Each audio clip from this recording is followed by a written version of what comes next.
episode number 209.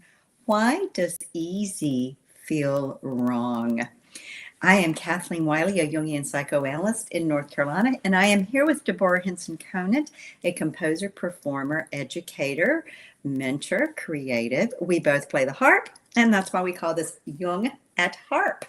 JUNG at HARP.com. And you can find us on the podcast platforms as well as YouTube. So do check us out. So we're going to talk about this morning because we are aware that often when we're in the flow and something comes easily to us or other creatives that we know, that we then judge it as not being valid. If it's easy and it flows, somehow it must be wrong. It must not be good enough. It must not be right. And DHC is getting ready to offer a challenge for harpists, a 5-day challenge, Baroque Flamingo this time, right? I remember I got my email on that. And it's all about making it easy, meaning making it accessible. So we wanted to talk this morning and invite you to join in. If you're watching live on the platform, you can add comments to the chat about what's going on here. Why is it we cannot relax into our own flow and celebrate when something comes easily, naturally, where it's effortless? Yeah, it's interesting. And this is not just, I notice it a lot in the members of the Academy that there's kind of this, on the one hand, there's something exciting about like, oh, this was so easy. But then when they go to like create something out of it that's theirs, sometimes they'll feel like, well, but this is just cheating. This is real music. And that moment, I remember in particular, one of the Academy members who started the harp with me, and this is unusual because normally I work with people who have either, burned out on the harp or they're sort of intermediate players, but they don't know how to go on and they don't know how to go into improv. But she started with me, and she snuck in under the radar. And I remember I teach these little snippets. I teach little bits of music that are so tiny that sometimes, anybody could play them. Like that might be a snippet. It becomes an invitation. That little thing becomes an invitation for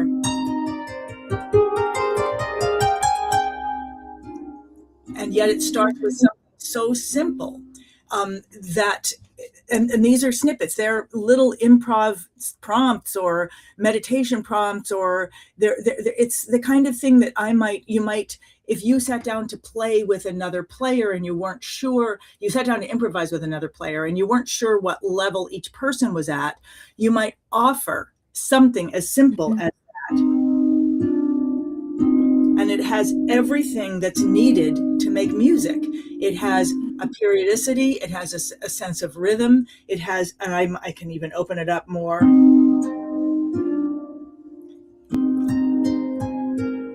Then it's got an open section that invites the other person or your hand or whatever. Anyway, so I teach these at the beginning of every chat that we have. So 3 times a week, I give a snippet. And so there's there's hundreds of these snippets now collected. And one member of the Academy came in, she said, I just put a bunch of snippets together. Is this music? And she had a little video played it, and it was beautiful. It was fluid. It was musical. She was being musical, and and the experience was of hearing music.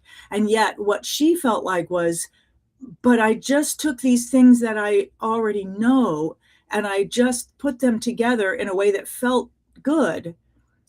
And so she was questioning, is this music? Because we're so used to something having to be a certain way, or So the challenge that I'm just about to teach is based on a piece of music that's called Baroque flamenco. That just happens to be the piece, but the piece comes from a little minuet that I learned years ago. And inside this piece, there is a formula. It is a framework, a very simple framework that alternates between a simple melody and a simple compositional structure, which is called a descending bass line, which goes like this. It's literally, if you were to draw a line, it's just like it's there, and then it's here, and then it's here, and it's here. It's like going down steps, going down the steps, and I'm going down the steps. But you can do so much with it, and you can learn so much about music, because you can do going down the steps, or you can do going down the steps. And depending on how you do that, you can improvise much more into it. So if I'm going,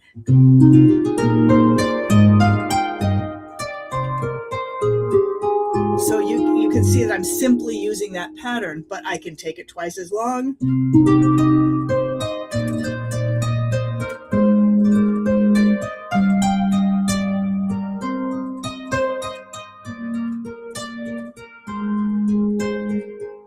And I'm noodling up here. That's just a different set of tools, which I also teach, but it's just different sets of tools, and you don't really have to do them all at the same time.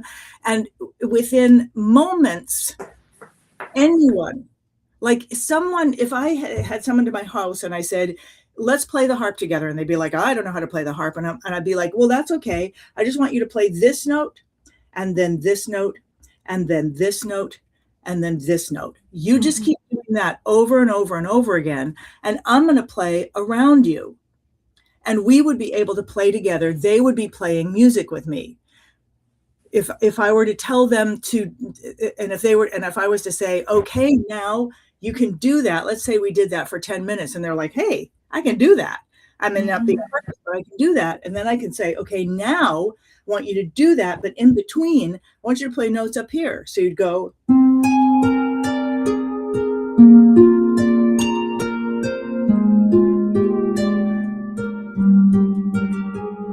I'm literally like picking any note, but it has rhythm, and we all have rhythm, and I've just created music.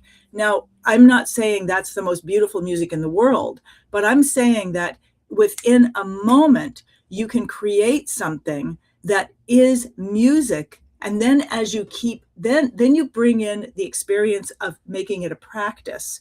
And even if you make it a practice for 5 minutes or 10 minutes, you will have more facility with it. And suddenly this thing, or slowly or without noticing it, you will be playing music. Now, am I out to lunch? I mean,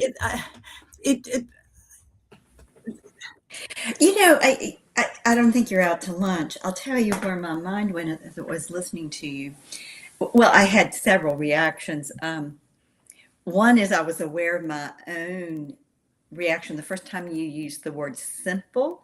I immediately felt this little in me, like it was a judgmental thing, like simple. It was very interesting. I was observing that on automatic response in myself to the idea of simple. It was very interesting, because I don't believe that, but that collective conditioning that's in my psyche, your psyche, all of our psyches. So I want to say to our viewer or your student who suggested this kind of topic, I think part of the reason that we all judge easy and make it wrong is because we've been conditioned that somehow simple, easy, flow is not okay. There's something bad about it. There's something, it's just a non-rational, erroneous idea that I think is filtered down from the Puritans. But anyway, that's another story. But it's a part of the legacy of the Western world for sure. But you used the word tools, and what I was thinking is it's building blocks, that what you're offering people, you're teaching people the building blocks to go in, to drop into the flow of music, the Yes. building blocks to express an experience through the language of music. And so the snippet is a building block. And I found my own self, as you were playing a little more elaborately, kind of glazing over. And again, having this sense of, oh, that's too complicated. And then I thought, no, it isn't, because you break it down to the basic essential building blocks. Then my mind went to alchemy and the embodiment process of distillation and distilling things down to their essence as being part of the transformative process. But I'm going to be quiet. Well, No, we can go there, but No, that was what I was thinking. Actually, I would love to you to go exactly what you just said. I was Okay. curious. So you said in the alchemical, and alchemy, as I understand it, was the predecessor to science, or I don't know. Anyway, but you talked about breaking things down to their most distilled form. And see, the idea of a distilled form is so powerful. And okay, so now I'm going to talk. As you were talking, I realized that this thing, when I saw it's a story. I got my first job. I had only 4 tunes. I was playing in a restaurant. I was a sub. I don't know what made me think I was going to play for 3 hours with 4 tunes, but as I played them, probably I'd played through them for the 3rd time. A waiter came over and he was like, "If you play those tunes again, I'm going to pour this water in your lap." And and he was serious. I mean, Woody, I don't know, but I got that this wasn't okay, and I was forced. I had to figure out how to improvise in that moment. Mm-hmm. And I've been playing like maybe 2 years, and I never really improvised on the harp. But I'd been a composer since I was a kid, so I had a lot of tools. But I instantly recognized, or I was like forced to recognize, in this one tune I was playing, I recognized a tool, and that tool was a descending bass line. And I recognized it because I discovered it like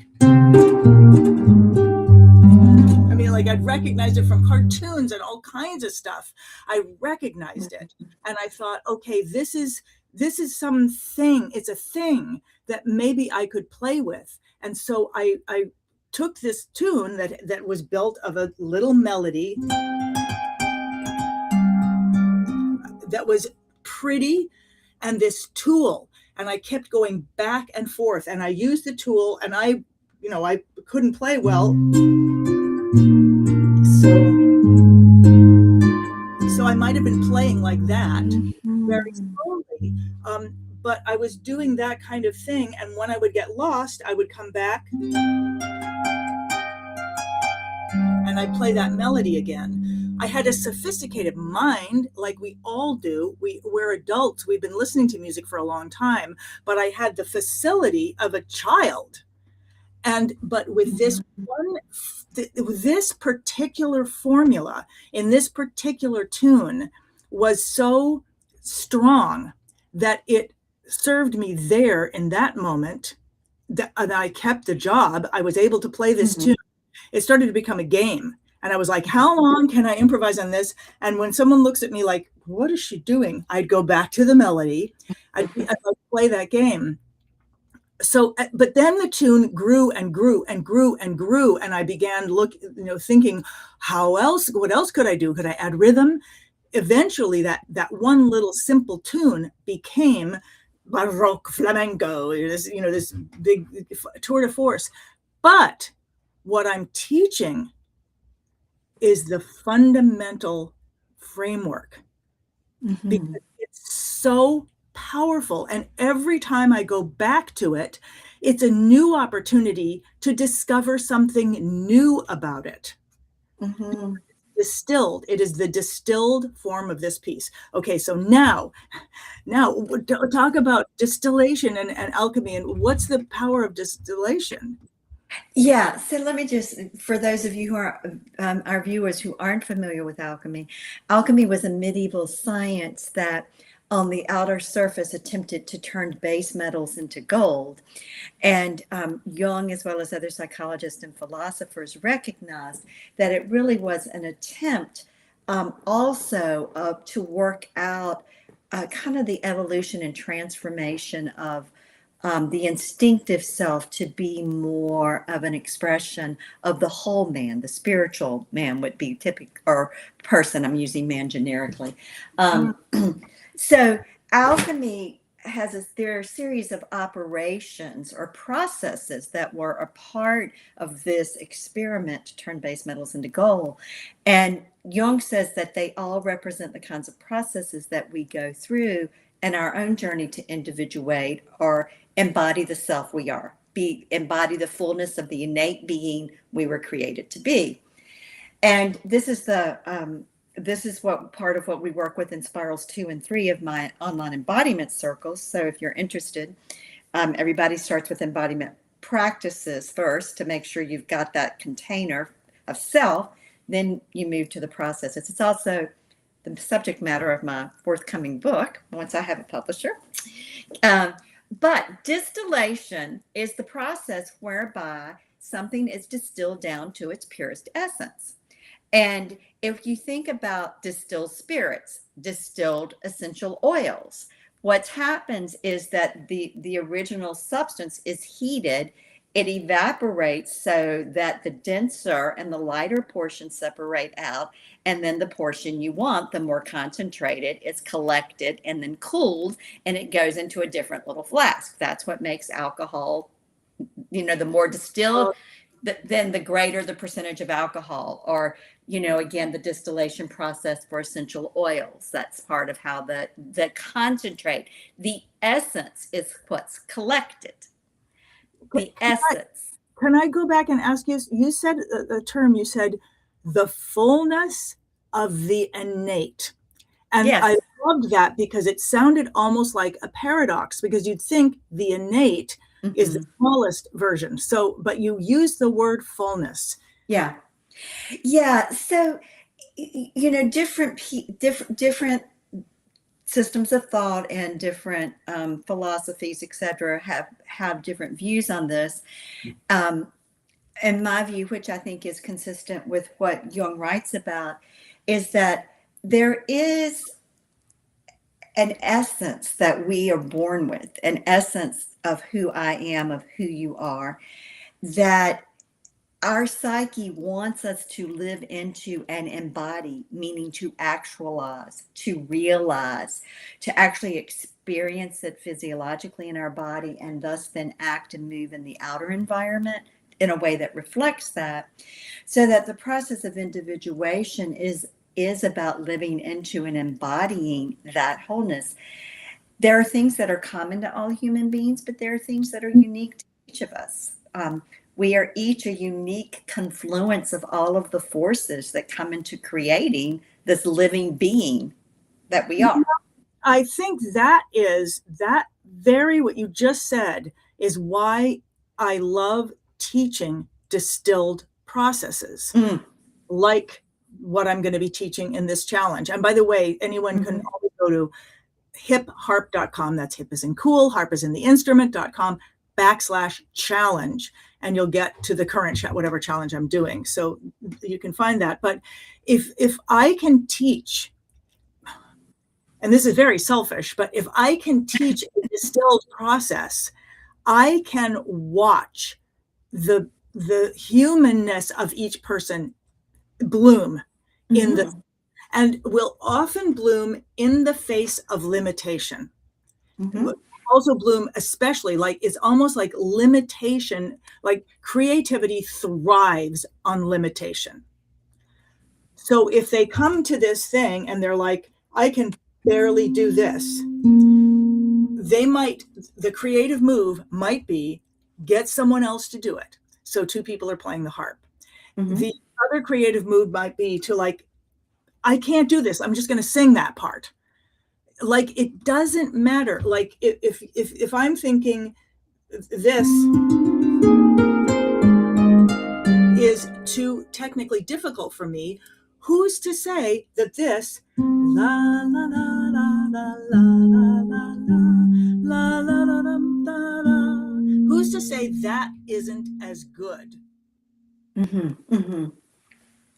Who's to say using a looper pedal to do that thing, so that you're using a looper pedal with it, that's not as good? Who is to say that I can't play, I don't have a harp, but I do have some bells, so the bells aren't just as good? Who is to say that having two people sing it isn't just as good? The beauty of the distillation is that hopefully people will get, this is a concept. It is a concept. This is a concept of a descending bass line. That means it goes down, and this happens to go down, but it could go down further, or it could go to a different place. It could go down from there. Or if it could go down, could it go up? I mean, once it's conceptual, it becomes open to transformation. But that's also the point where many people will feel like, but that's cheating. If I started singing this because I couldn't play it, that's cheating. And I'm saying that's creative response. Yeah, I suppose if it's cheating, it means that it's violating some standard, Right. some expectation, some law that someone ascribes to of what is right. Yeah. Again, Well, I that's a mean, good idea for me to ask them, tell me what is the law that you think that you're breaking here? yeah, That's what's the law that you're breaking? What's the rule that you're breaking? Yeah. Because often we have these responses to internalized rules that we don't really believe when we stop and think about it. But again, we've absorbed it from the collective, just like my response when you were talking early on to the word simple. It's, it's just amazing how our collective, we're all a part of the collective psyche. So we not only have to deal with our own personal historical experiences, we have to transmute these erroneous ideas we've absorbed from the collective. It's just part of what we have to do.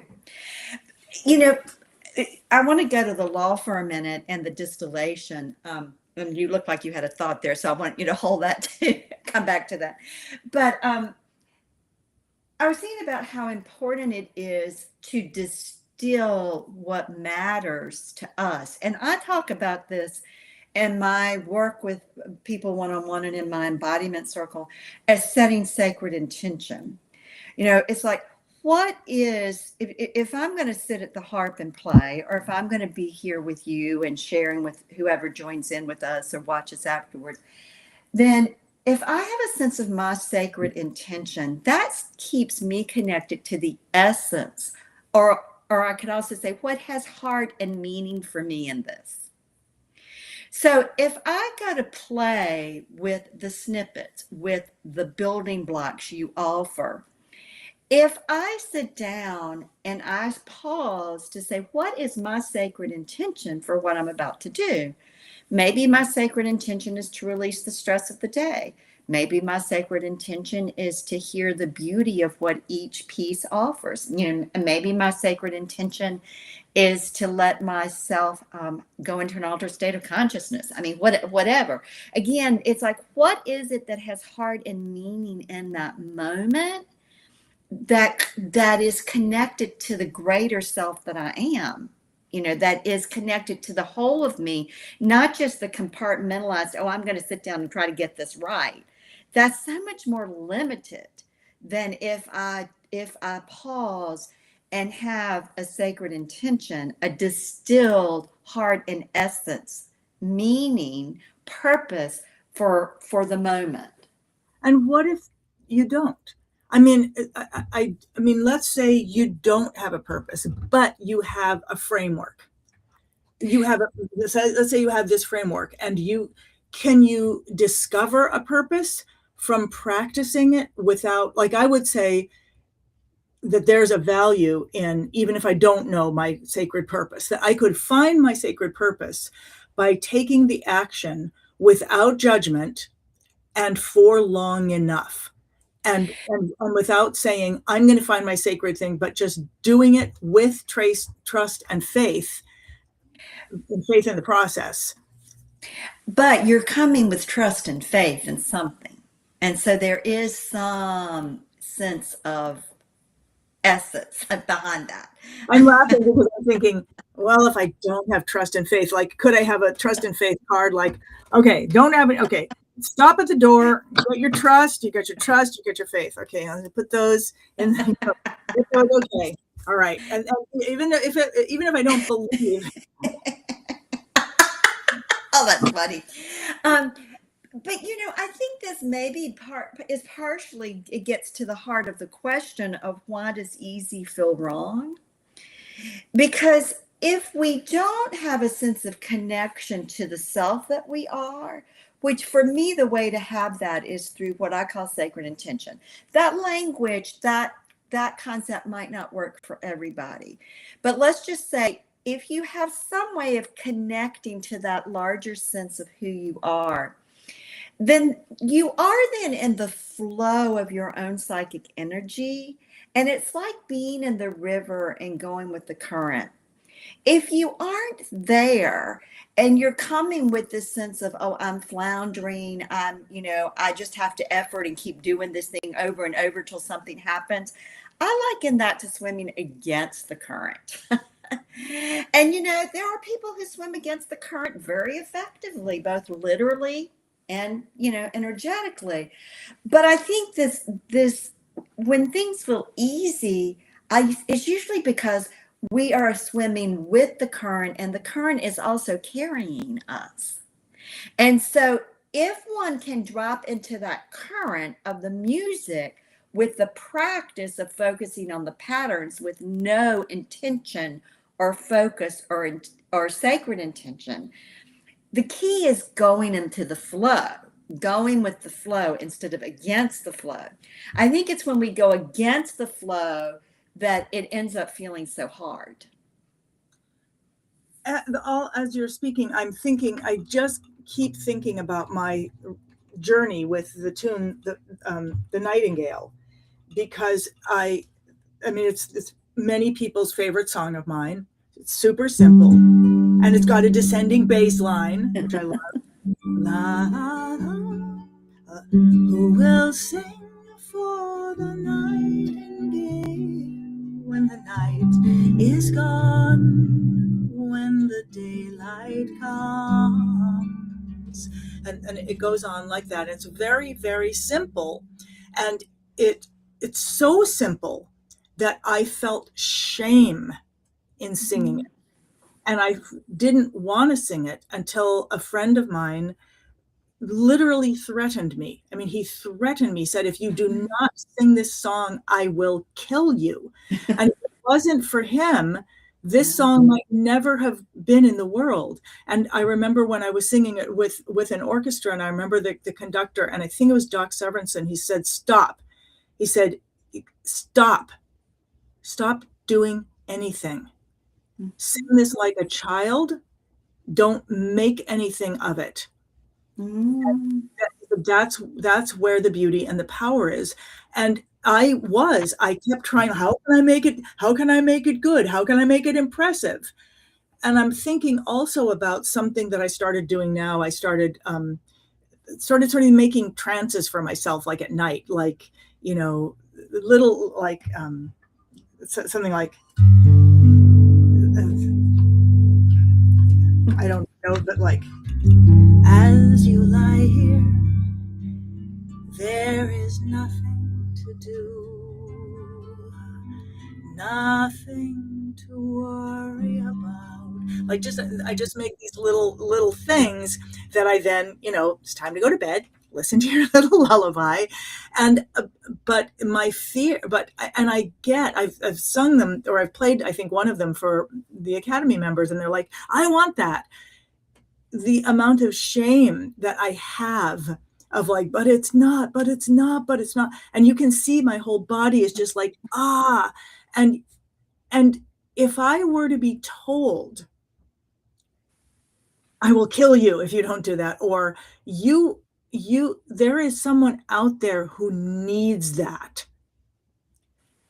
it might make a difference. But my fear is so big of this nameless fear of not being enough, not of somebody being like, well, that's just, I mean, someone even said that to me once about the nightingale. They were like, oh, it's the Pachelbel canon. And I was like, it is? And it is, but it's not.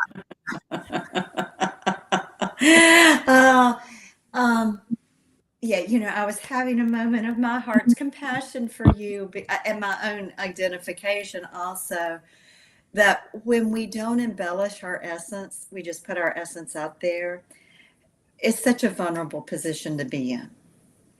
And so I think that it does trigger any of that early shame we have, where we're just raw. We're raw and we were not covering things up. We're not hiding. And maybe this is one of the reasons we hold on to judging easy and simple as wrong, is that it's a defense against feeling our own vulnerability at being seen.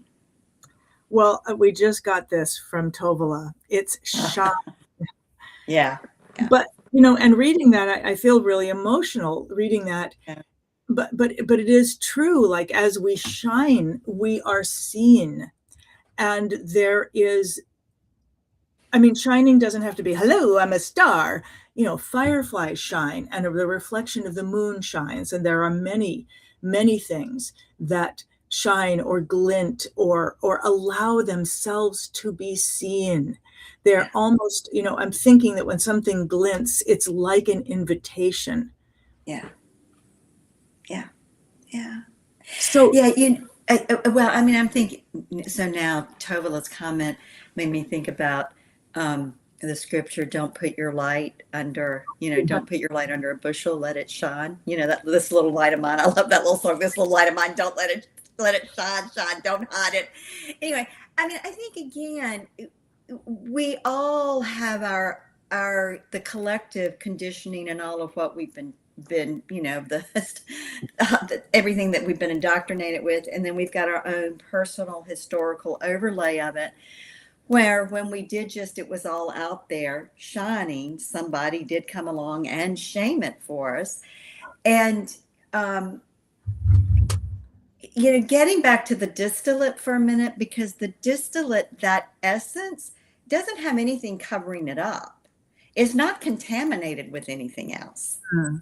The more distilled it is, 100 proof alcohol we know is the strongest because there's nothing else in it. And so I think that we all learn from probably the time we're out of the womb, or maybe even including in the womb, to start kind of mixing our essence gets mixed up with other stuff, and then we end up very contaminated, and we don't even know we're contaminated. And coming back to really what is it that has heart and meaning and is one's own essence, because I do believe this is what's easy, but we judge it because of shame. I think the reason that easy and simple feels wrong is because of the shame that we have experienced, that we may not even remember. At times we were doing things that were easy, but somebody else thought it was wrong or bad or not enough. I want to give an example because I was remembering it the other day. So I don't know how old I was, 3 or 4 or something like that. My mom's teaching me how to write, my name or something like that. And at a certain point, I'm like, so wait, okay. So we have the alphabet, and you put letters together, and then that makes a word. And she was like, that's how it works. And I'm like, okay, just a second. And I'm like, I'm going to make the best word ever in the entire world right now. Here, watch me. And I put all these letters together, and I'm like, this is going to be such a great word. And I hold it up, and I was like, what does this mean? And she was like, nothing. And now that, I think, epitomizes, I'm not saying that she was trying to be mean or anything. It's just, it epitomizes what I think the experience is going to be when I'm like, And there's worse ones that were almost the same. But that's a great example, because your mother didn't mean anything by that. I mean, she didn't mean anything against you. However, you thought you'd grasp how you use language. And there was a part in terms of engaging with other people that she hadn't explained. There was like, the impression that I got from her was like, you put letters together, you're gonna get words. Words. It's gonna happen. Yeah. And it was just like, wow, what power you have. And it was so it was kind of deflating, like, oh, it's not really that simple. It's not real. You don't really mean that you can do that. So yeah. So I think that's, I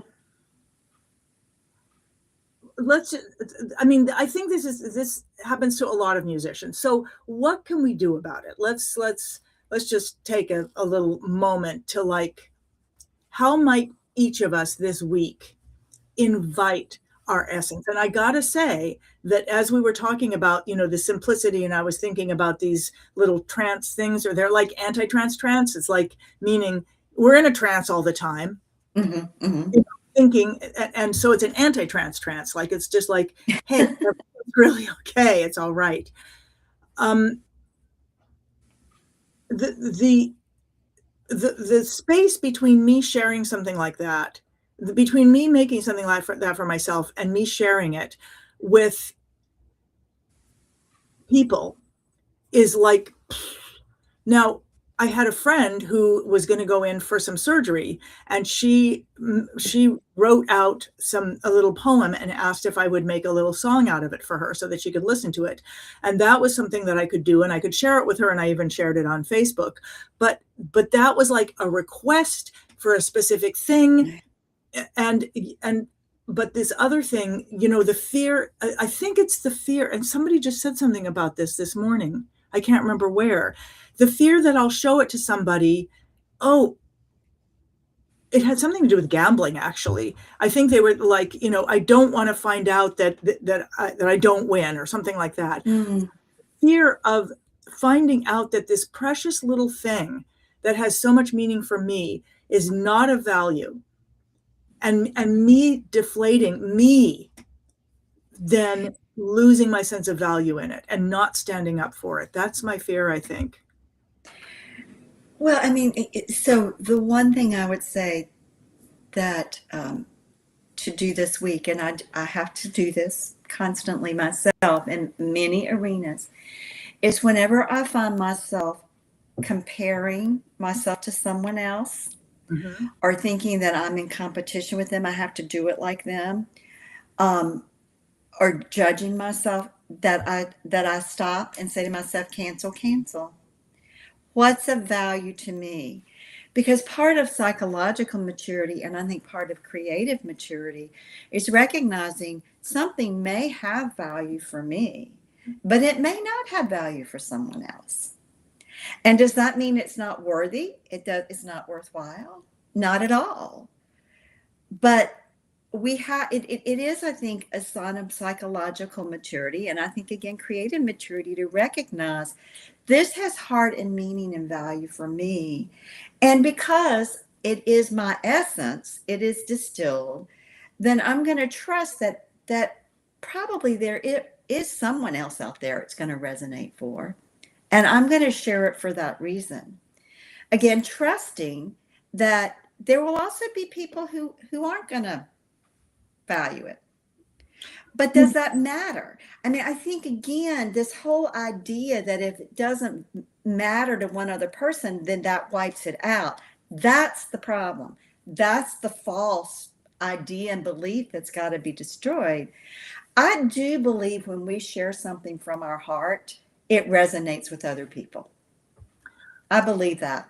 Okay. And I think this was the nightingale, and what Doc Severinsen said to you is, don't cover your heart up. Right. Don't cover your heart up. Okay, I'm going to take one other side of that, because I'm thinking about people who are just starting an instrument or at like later in life, and thinking that they see something that's amazing that other people are doing. They value that, and they cannot do that. And I remember being in a conversation with somebody who was a runner, and somebody asked them, would you keep running if you weren't getting better?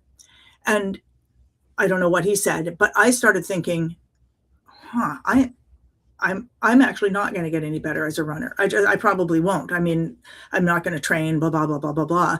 I want to run my whole life. I don't know why I wanted to, but I did. I want to run. So I better find a personal relationship to this running. Yeah. Because I'm not going to be able to, I'm not going to ever have the value of being good at it, because there's no the competition isn't going to work here. Being the best is not going to work. Having accolades is not going to work. I'm not going to be good at that. I'm not going to be good at this, but I need to find my relationship to it. And I did, and it's become more and more and more and more valuable to me, and more fun, and more a part of my life. Now, do I share that with others? I actually don't. I don't know whether that's something to do or not to do, but I certainly am more available as a human being because I do it. So, what do you see? It has value to you. And again, that value to you then does have a positive impact on the people around you, whether it's direct or indirect. Because as you said, you're a better person, you're more centered, you're more alive, you're more energetic. More available. Yeah. You're more available. We're going to have to stop, but I do think this is an important conversation to keep having, because we block the flow of our own energy when we dismiss the essentials. And that's true for living our daily life, as well as with our instrument or our creative art. And so really looking at and getting some consciousness and in relationship to these ideas and beliefs and feeling states in us that will take us away from that is extremely important in order to be able to keep the river flowing, to keep the gunk and the garbage out. I love this because anything that we do then becomes that possibility of filter. And what you said, I wish I could grab exactly what it was, but it was of the finding the flow of energy in it. And I'm thinking to the people, hundreds of people sign up for these challenges, and then, imagine the flow of energy and doing it in a way that allows the flow of energy, whatever that is.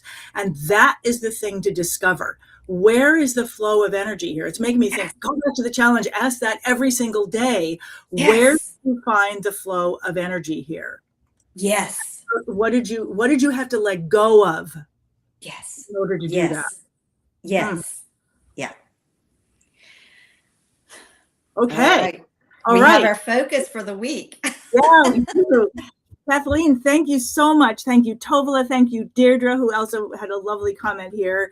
And thank you, everybody who watches before, after, during. Oh, no, you can't watch before. But anyway, all the comments that we get. It is so wonderful. I love to be able to have this conversation with Kathleen and with all of you. And will you be here again, Kathleen, next week? Yes.